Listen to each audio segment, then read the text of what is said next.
আরে কি ভাবছেন মশাই, ভোজবাজি শুরু করলো নাকি সোমরাতে রান্না করে? আরে একদমই না। আপনাদেরকে দেখাবো পুরো ঘরোয়া স্টাইলে কড়াই মশলা করতে। বাস গ্যাসটাকে জ্বালাবেন আর নামিয়ে দেবেন ফ্রাই প্যানটাকে, দিয়ে দেবেন শুকনো লঙ্কা, তারপরে নাড়াবেন ততক্ষণ যতক্ষণ ওর ধোঁয়াতে ভূত পালায়। আরে মাথায় রাখবেন বৌদি আছে না কাছে, তাহলে আপনার ভূত ভাগিয়ে দেবে। বাস এবারে দিয়ে দেবেন ধনেপাতা, আর তার সাথে দিয়ে দেবেন জিরা। জিরা ধনের মধ্যে একটু বয়সের মধ্যে অমিল রাখবেন, মানে যতটা জিরে ততটা ধনে। বাস ওগুলোকে একসাথে মিলমিশ করিয়ে ভেজে দিবেন, একটা গন্ধ এলে পরে নামিয়ে দেবেন সেই জায়গাতেই। বাস এরপর দিয়ে দিবেন খাড়া গরম মশলা, দিয়ে দিবেন সাথে দুটো এলাচ, দারচিনি 2 ইঞ্চির মতো, দুটো তেজপাতা আর একটু গোলমরিচ। বাস এগুলোকে দেখতেই পাচ্ছেন গরম করে নামিয়ে একসাথে মেলবন্ধন করে এদের অনিচ্ছাকৃত সত্ত্বেও দিয়ে দিবেন মিক্সারে, যেরকম নাগরদোলায় বন্ধুকে জোর করে চাপানো হয় সেরকম চাপিয়ে ব্যাস ঘুরিয়ে দেবেন।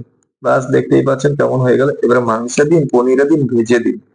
খেয়ে পরে বলবেন মশলার সাথে, ওহ মাই গড ঝাক্কাস।